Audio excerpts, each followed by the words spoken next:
back to Main Street Living. Guys, with everything going on in the world, everybody loves a good story, right?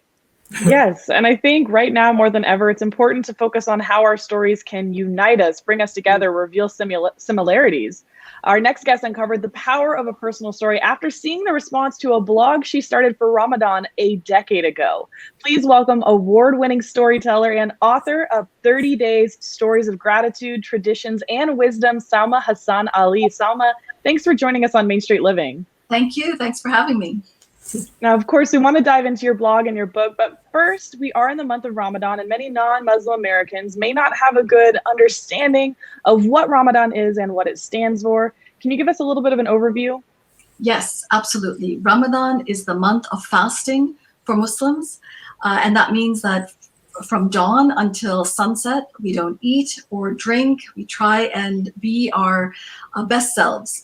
It's very much about fasting, but it's also about being charitable and doing good deeds and being extra kind and compassionate and really understanding how blessed we are and how important it is to care for our neighbors. I like that. And it looks like you've been doing that for a while. We're talking 10 years ago, you started a blog to share stories with your friends and family during Ramadan. Tell us why you started and how has it grown since then? Yes, absolutely. So it was Ramadan 2011 and my kids were young. They weren't fasting at the time, but I wanted them to understand that this month is really special. Beyond not eating and drinking, there are certain values that are the essence of this month, like doing good deeds and expressing gratitude and being grateful and kind and compassionate and charitable. And so these are the values that I wanted my kids to understand. So that first year, it was Ramadan 2011. We decided we would do one good deed each day, something small for our family, for our neighbors, within our community. And to keep us disciplined and focused, we would blog about it. And that's how it started. The blog became 30 Days, 30 Deeds. Nice. I love that. And these themes you're talking about, expressing gratitude, doing good deeds, preserving traditions. Would you say these are the kinds of things that you could kind of apply across any faith? Absolutely. This is not just the preserve of Muslims or of Islam. These are values that are inherent in every faith tradition and really in every person who believes in compassion, in kindness, in community, in connection. I think that covers all of us. Yeah. So, you decided to create this beautiful book, and it has stories from a blog. Why did you decide the need for it, number one, and then obviously when it became something that was tangible? I think we are at an inflection point. We are emerging, hopefully, slowly out of the most challenging, most stressful, most painful year in all of our lives. Pandemic is something that we have experienced together. And we're at a point right now that I think we need to really connect with each other in a deep, meaningful way. And for me, it's through stories. I'm a storyteller, and we each have to find our own way to make a difference and to heal our society and our community and our world. Mm-hmm. And I try and do that by sharing personal stories. I think they unite us, they connect us, they make us familiar, they help us build a relationship with each other. And we can focus on what we have in common, which is so much. Most fundamentally, we are all human beings, and our human stories bring that to light.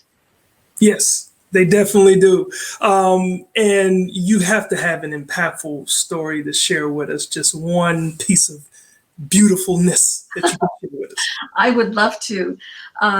One story that certainly has a lot of meaning for me, it was during the year that we were collecting 30 wisdoms from our elders. And this is something that my mom shared with me when I was young. I continue to think about it, share it with my own kids, and I'll read a little bit of it.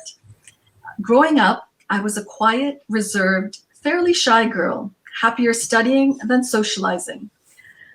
I wasn't one of the cool kids or athletically inclined, so doing well became my thing. I got used to getting straight A's until my sophomore year in college. I took astronomy to fulfill a science requirement, thinking it wouldn't be as challenging as the other science classes and would help me maintain my GPA. Then I got my first semester final exam back, a C+. I was mortified. I came home that day. I ran upstairs to my mom's room. I collapsed on her bed, told her what had happened, that my GPA was ruined, my dreams crushed, my future dimmed. Yes, I was an overly dramatic 19-year-old. My mom listened calmly, not at all fazed by my histrionics. And then she said, Beta, God has to sprinkle his favors on everyone. He can't make you good in English and history and math and astronomy. He has to be fair and make someone else good at some things. Wow. Wow.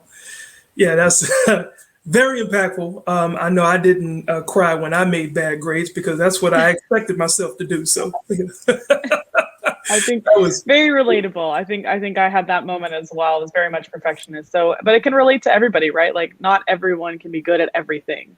Exactly. And that's I hope what the beauty of the blog and this book really is that it takes place during Ramadan. The central characters happen to be Muslim, but these are stories that we can all relate to. We all have these experiences and we all want to do good and express our gratitude. So these are human values that we can see ourselves in and relate to through this book. Right. It's like you said, you have Ramadan, this time of year to take a moment and really focus on gratitude. And that's something we can all do, whether we are, Muslim or not. So that's just something we can all take with us. What else do you kind of hope the book and the blog accomplish? For me, it's really a call to action, to have conversations within our families, across generation, with our neighbors, and with people who we may think at first are different from us. This book hopefully will encourage those conversations, have conversations about things we can all relate to and talk about, and build those human connections, and we'll take it from there. such a great message during these times, of course. And finally, where can viewers go find more information about your book? It's all on my website, and that's www.salmahasanali.com. There are just a few hundred of these books available. Each one has been handmade. It's a edition.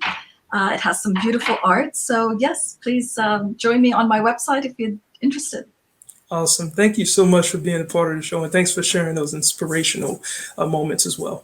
My pleasure. Thank you for having me. No problem.